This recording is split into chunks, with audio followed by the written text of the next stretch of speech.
नमस्कार, Ayurveda for all मध्ये मी doctor Sheetal Lomte आपले स्वागत करते। आपल्या शरीराच्या आतमध्ये, शरीराच्या बाहेर अनेक प्रकारचे जंतू असतात। काही डोळ्यांनी दिसतात, काही डोळ्यांनी दिसत नाहीत। यालाच आपण कृमी असे म्हणत असतो। शरीराच्या बाहेर जे उत्पन्न होतात त्यांना बाह्य कृमी असे म्हटले जाते, तर शरीराच्या अंतर्गत आतमध्ये जे उत्पन्न होतात त्याला अंतर्गत कृमी असे म्हटले जाते। शरीराच्या आतमध्ये वेगवेगळ्या भागांमध्ये ते उत्पन्न होतात, तसेच शरीराच्या बाहेर देखील ते वेगवेगळ्या ठिकाणी उत्पन्न होत असतात। जसे केसांमध्ये उत्पन्न होणाऱ्या कृमींना उवा, लिखा असे आपण म्हणतो। तसेच पोटाच्या आतमध्ये जे कृमी उत्पन्न होतात त्यांना आपण सामान्य भाषेत जंत असे म्हणतो, इंग्लिशमध्ये वर्म असे म्हणतो। तर हे पोटातील कृमी म्हणजे जंत हे कुणाकुणाला होऊ शकतात, याची काय कारणे आहेत, कुठल्या प्रकारचा आहार जास्त घेतल्याने हे वाढतात किंवा यावर काय उपाययोजना करायला पाहिजे, याविषयी आज आपण सविस्तर वर्णन बघूया। त्यापूर्वी आयुर्वेदा फॉर ऑल या चॅनलला सबस्क्राईब केले नसेल तर सबस्क्राईब करा आणि बेल आयकॉन दाबा, जेणेकरून आपल्याला अशाच प्रकारचे नवीन व्हिडिओ बघायला मिळतील। तसेच तुम्ही मला इंस्टाग्राम आणि फेसबुक पेजवर देखील फॉलो करू शकता। आपल्याला माझ्याशी ऑनलाईन कन्सल्ट करायची असल्यास खाली दिलेल्या व्हॉट्सअप नंबरवर आपले नाव, वय, आजार लिहून पाठवा। आपल्याला कन्सल्टेशनसाठी वेळ नक्कीच दिली जाईल। तर सुरू करूया आजच्या व्हिडिओला। पोटातील जंत हे फक्त लहान मुलांनाच होतात असे नाही, तर वयाच्या कुठल्याही अवस्थेत पोटात जंत निर्माण होऊ शकतात। पोटात जंत होण्याची विविध लक्षणे आयुर्वेद शास्त्रामध्ये वर्णन केलेली आहे, परंतु आपण जर त्या लक्षणांकडे दुर्लक्ष केले तर ते पोटामध्ये जास्त प्रमाणात, जास्त संख्येने तयार होतात आणि आपण जास्त आजाराला बळी पडू शकतो। त्यामुळे वेळीच जर पोटामध्ये जंत झाले तर त्याकडे लक्ष द्यावे। पोटात ज्या वेळेला जंत निर्माण होतात त्यावेळेला गुदभागाच्या ठिकाणी खाज अशी व्यक्तीला जाणवते। याचबरोबर संडासला कधी पातळ तर कधी कडक अशी होते, किंवा वेग आलेल्या असताना देखील संडास ही सहजरित्या होत नाही। व्यक्तीला मळमळ, उलटीसारखे हे सतत वाटते, त्यामुळे आपल्याला वाटते की ॲसिडिटी झाली असावी, परंतु ज्या वेळेला पोटात जंत होतात त्यावेळेला देखील मळमळ आणि उलटीसारखे लक्षण हे निर्माण होत असतात। व्यक्तीचे पोट हे मोठे दिसायला लागते, पोट गुबारलेले आढळते। व्यक्तीच्या अंगात बारीक असा ताप त्याला स्वतःला जाणवतो। कधी कधी सर्वांगावर खाज देखील येते। व्यक्तीला खूप जास्त प्रमाणात भूक लागते, किंवा कधी कधी खाण्याचे पदार्थ देखील पाहावेसे वाटत नाही, इतके त्याचे अन्नावरील वासना उडून जाते। व्यक्तीच्या चेहऱ्यावरील तेज हे निघून जाते। तसेच व्यक्ती हा अतिशय कृश म्हणजे बारीक असा होत जातो। व्यक्तीच्या पोटातील कृमी हे व्यक्तीच्या आहारातील मिळणारे पोषण हे स्वतःच घेतात, त्यामुळे व्यक्तीच्या अंगी हे पोषण लागत नाही आणि व्यक्ती उत्तरोत्तर हा बारीक व्हायला लागतो, कृश व्हायला लागतो। चेहऱ्यावरील तेज हे कमी व्हायला लागतं, चेहरा निस्तेज असा दिसायला लागतो। व्यक्तीला जेव्हा खूप जास्त भूक लागत असते त्यावेळेला अन्नप्राशन जरी केले, अन्न सेवन जरी केले तरी सुद्धा हे कृमीच ते अन्न घेत असतात, त्यामुळे त्याला शक्ती अशी मिळत नाही। याकडे जर आपण दुर्लक्ष केले तर ते इतर अवयवांमध्ये देखील जंत हे पसरतात। त्यामुळे हे छोटे छोटे लक्षणं जर सुरुवातीला निर्माण होत असतील तर लगेच आपण त्याकडे लक्ष देणं गरजेचे आहे। आता बघूया की पोटात जंत निर्माण होण्याची, वर्म होण्याची काय कारणे आहेत। आयुर्वेद शास्त्रामध्ये षडरसात्मक आहार हा घेण्यास सांगितलेला आहे, ज्यामध्ये गोड, आंबट, खारट, तिखट, तुरट आणि कडू अशा 6 रसांचा आहार हा आपला असायला हवा। यापैकी तुरट आणि कडू रस हे आपण मुळातच कमी आहारात घेत असतो। इतर 4 रस मात्र आपण नियमितपणे आहारात घेत असतो, परंतु बऱ्याच वेळेला विशिष्ट प्रकारचाच आहार आपल्या शरीरात जातो आणि त्यामुळे आपण आजारांना बळी पडत असतो। ज्या वेळेला गोड, आंबट आणि खारट याच प्रकारचा आहार जास्त प्रमाणात घेतल्यात येतो त्यावेळेला जंत होण्याचे जास्त चान्सेस असतात। ज्या वेळेला व्यक्तीला अजीर्ण, अपचन यासारखी छोटी लक्षणं निर्माण होतात, तेव्हाच आपण लक्ष देणे गरजेचे असते. परंतु अजीर्ण आणि अपचन याकडे दुर्लक्ष करून आपण सतत जर आहार घेत राहिला तरी सुद्धा पोटावर पचनाचा भार हा होतो आणि असे वातावरण हे जंत होण्याला कारणीभूत असे ठरत असतात.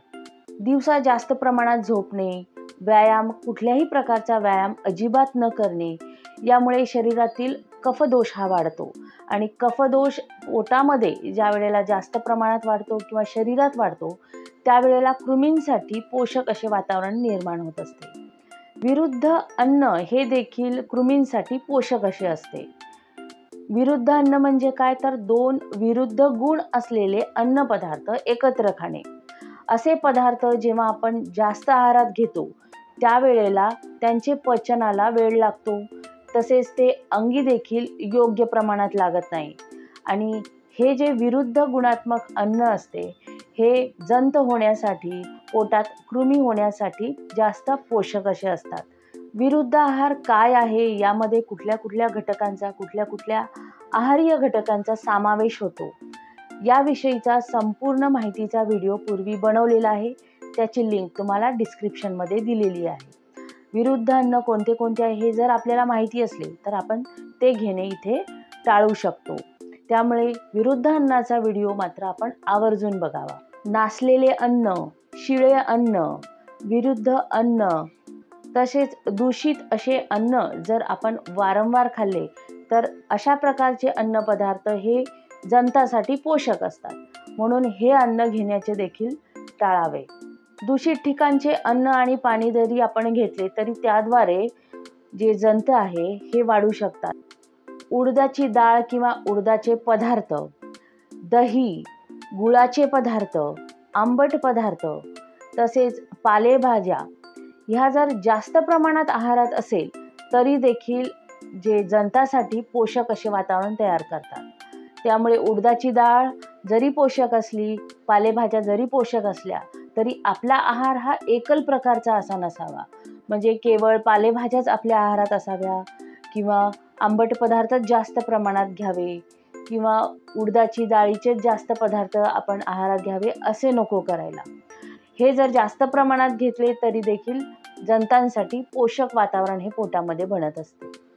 माती खाणे किंवा माती माखलेल्या हाताने हात स्वच्छ न करता तशाच प्रकारचा आहार घेणे यामुळे देखील जंत हे होऊ शकतात. नखे वाढलेले असल्यास त्यामध्ये देखील घाण साचून त्याद्वारे पोटात जंतू हे जाऊ शकतात. यामुळे देखील जंताचे इन्फेक्शन लहान मुलांना, मोठ्यांना दोघांनाही हे होऊ शकतात. केवळ दूषित ठिकाणचे पाणी, अन्न सेवन करणे किंवा अस्वच्छता राखणे यामुळेच नाही तर अशा प्रकारचा जो विशिष्ट प्रकारचाच आहार जर आपण जास्त आहारात घेतला तरी देखील आपल्याला जंत हे होऊ शकतात. तर अशा प्रकारे ही पोटामध्ये जंत होण्याची कारणे आहेत. पोटामध्ये जंत झाल्यावर काय लक्षणे निर्माण होतात हे आपण बघितली. जर आपल्याला लक्षणे वाटत आहेत की पोटामध्ये जंत झालेले आहेत तर त्यावर लवकरात लवकर उपाययोजना करणे गरजेचे आहे. यामध्ये आपण काय करू शकतो हे बघूया. पोटामध्ये जेव्हा कृमी होतात, जंत होतात, त्यांची चिकित्सा ही 2 प्रकारे केली जाते.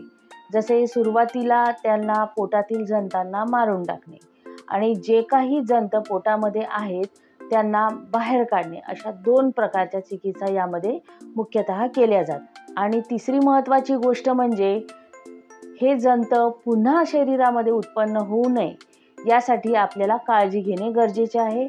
तशा प्रकारचा आहार घेणे देखील गरजेचे आहे. तर सर्वप्रथम ज्या कारणांनी व्यक्तीला जंत हे होऊ शकतात त्या कारणांपासून सर्वप्रथम लांब राहावे.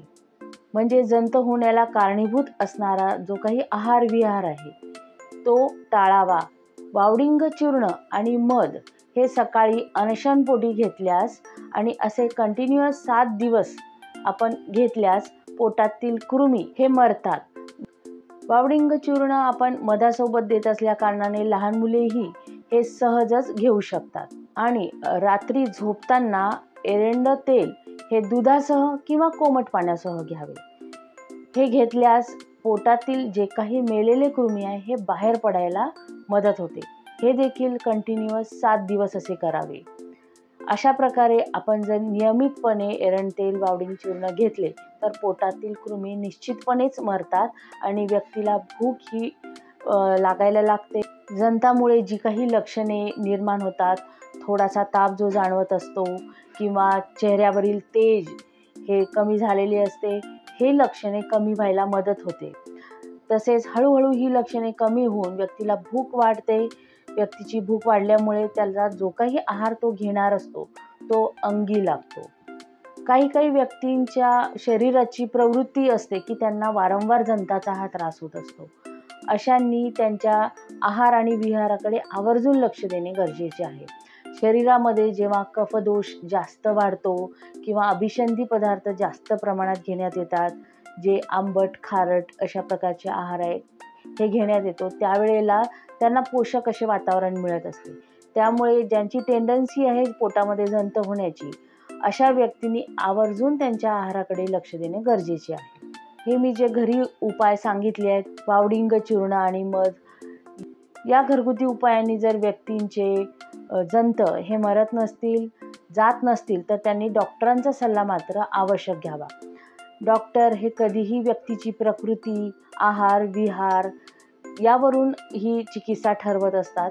त्यामुळे त्यांना दिल्या जाणारा जो काही औषधांचा डोस असतो हा व्यक्तिपरत्वे बदलत असतो.